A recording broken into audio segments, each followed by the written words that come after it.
Hi, hello, welcome to Caroline's Crash Course. My name's Caroline. I'm an alcoholic. Hi, Caroline. Hi, everybody.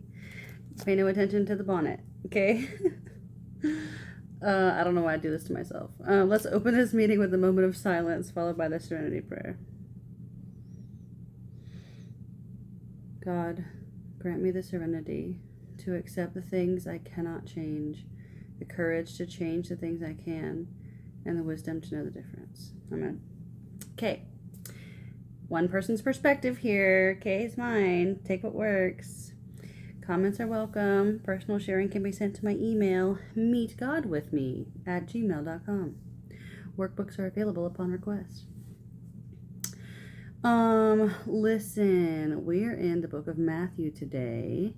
Matthew chapter 5, verses 23 to 26. This is going to sound familiar because we read this last week. I think it was last week. Anyway, we read this a while ago. So we're going to read it again, okay? It says, so if you are presenting a sacrifice, and the asterisk there just means gift, so the sacrifice would be a gift, at the altar in the temple, and you suddenly remember that someone has something against you, leave your sacrifice there at the altar, go and be reconciled to that person, then come and offer your sacrifice to God. When you are on the way to court with your adversary, settle your differences quickly. Otherwise, your accuser may hand you over to the judge, who will hand you over to an officer, and you will be thrown into prison. And if that happens, you surely won't be free again until you have paid the last penny. Did I already read? I feel like I've read this. I'm having pregnancy brain. But no, we haven't read this yet. This is Wednesday. Okay. All right. So, and then penny, there's an asterisk next to penny. So the word for that is quadrantes. I don't know how to say that. Quadrans is what it means. It's like a small Roman copper coin. It's like the smallest coin. But so my note here. Oh, okay. Listen, I have a note about this specific thing. When it says, go and be reconciled to that person, then come and offer your sacrifice to God. When you are on the way to court with your adversary, settle your differences quickly. Otherwise, your accuser, blah, blah, blah. Okay, listen. This is for like a one-time offense. We're not talking about like habitual offenders. And we're also not talking about abuse situations. I feel like I need to make that clear because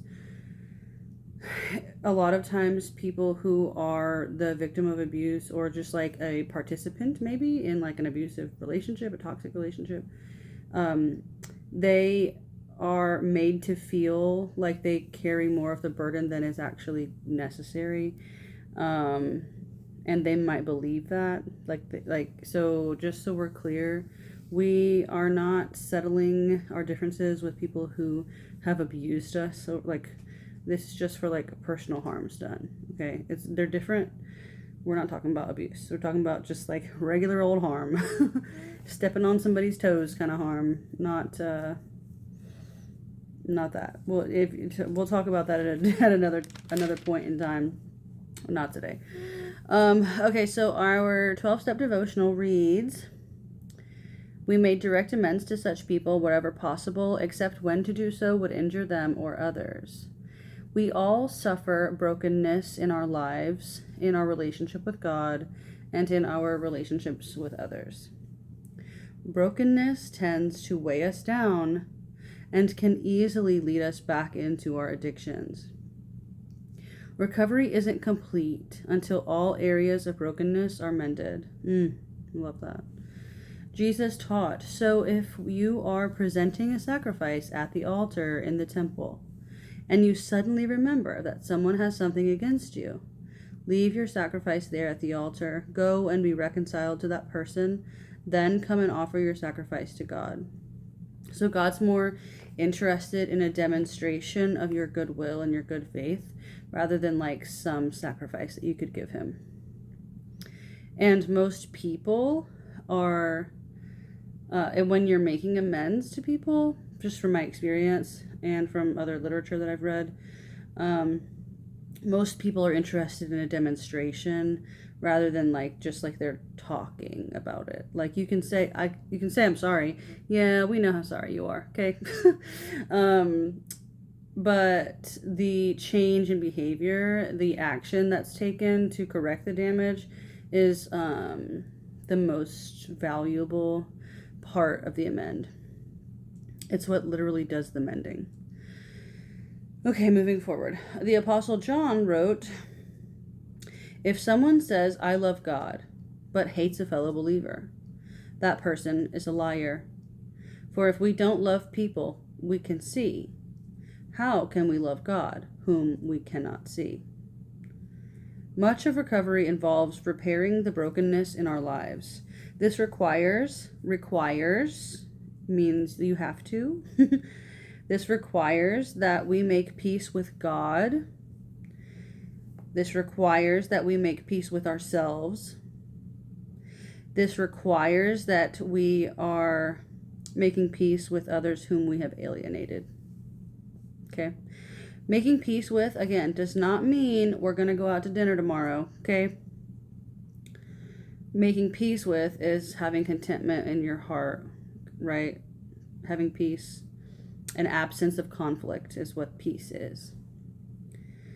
Unresolved issues in relationships can keep us from being at peace with God and ourselves. Oh gosh. Have you ever been in a relationship with someone, or maybe just like a season of a relationship with someone, not just like romantic, but any kind of relationship, like business relationship, familial relationship, romantic or otherwise, right? Platonic. And you hit a rough patch or whatever, and when there's unresolved issues between you and that other human being, there's no room for God there. The heads are butting, right? And there's no space in between. At least no peace in between. And in my experience, it is 100% where I am in conflict with other people is like always the places in my life where I am disconnected from God the most. So what I like to do is just try to see like, how can I bring God into this relationship? Where would God fit in, right? How can God mend this brokenness or this rough patch, right? So it doesn't necessarily mean that God's going to do that.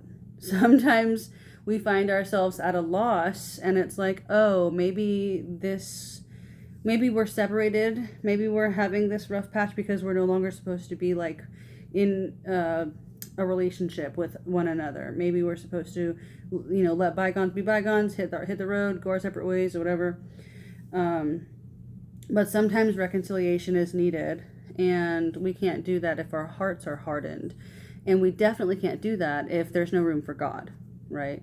So before you go and reconcile with anybody, before you try to make peace with anybody, you have to make sure you have that peace with God. Where's God at? Have you blocked him out? Are you playing God, right? So like we've been talking about how the first 8 steps need to be active within us. The first 8 principles need to be active within us as we're going to make amends. Otherwise, you're not making amends. You're not a changed person. And we've talked about this ad infinitum. Like, the same person will get loaded. You have to be a different person.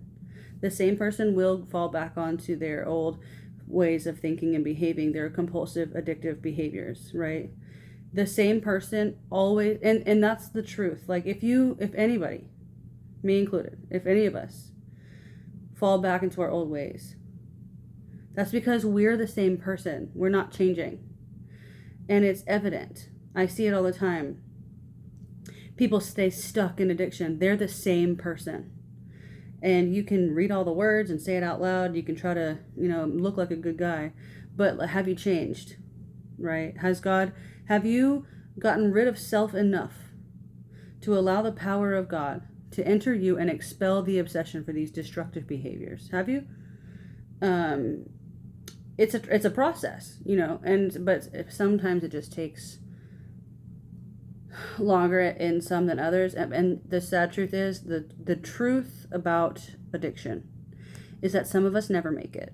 Okay, this is the step that what they'll say separates the men from the boys, kind of. Well, that was like step 6 and 7, but 8 and 9 is kind of like the meat and potatoes. Like, this is where you are proving to yourself, to God, and to your fellow man that you are reconciled with God, that you are a new creature. Okay, sorry for the tangent. So once we go through the process of making amends, we must keep our minds and hearts open to anyone we may have overlooked. God will often remind us of relationships that need attention. Yes, He will. We should not delay going to those we have harmed or offended, and seeking to repair the damage we have caused. Yeah, because it's all about making peace, right?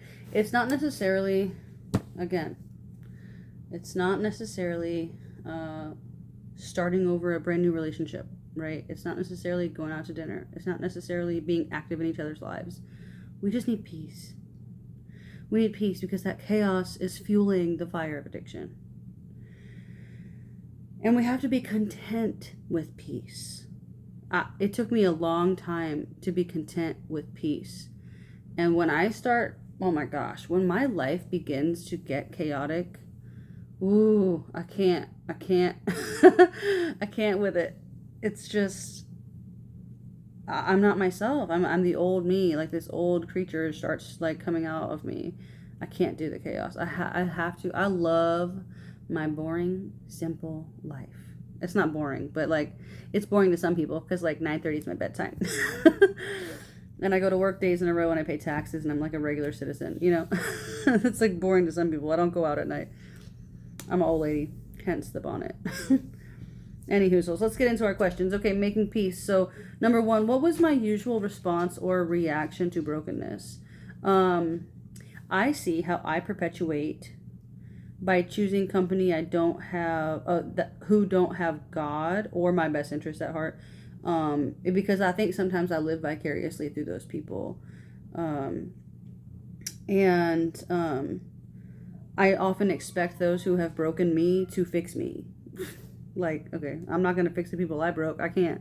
They probably don't want me to anyway, right? It's the same. Number 2, does my amends list include people that have something against me? If so, do I have difficulty finding the courage to deal with them? I don't know if I'm going to read this one out loud. So I'm in a position where I've been made to feel like I owe someone something that I don't, which is tricky, because there are things that I have done that are my fault, but there's too much, there's a lot of a burden, I think, that has been laid down for me to pick up that I don't think is necessarily my part of the burden.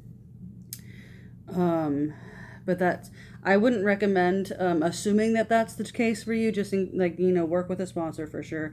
I've been doing this for a long time, so I've been able to see how people operate and how I operate and how I allow certain things to come to be or whatever.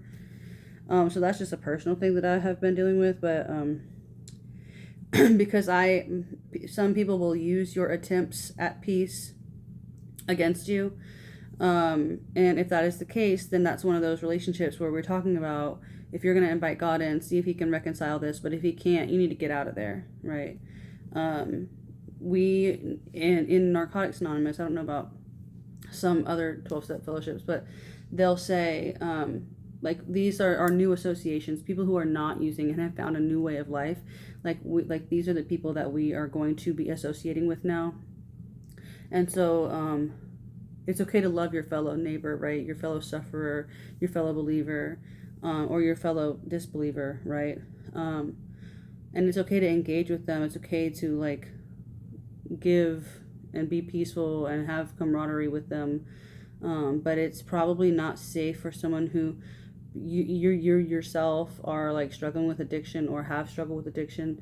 It's not always safe to keep people who are also struggling in the middle of addiction close to you on a regular basis, right? You want to change your playmates, playgrounds, playthings, whatever they say, all those cliches. They're just so true, because someone else's addiction and demonic, whatever they got going on, possession, it seems like sometimes.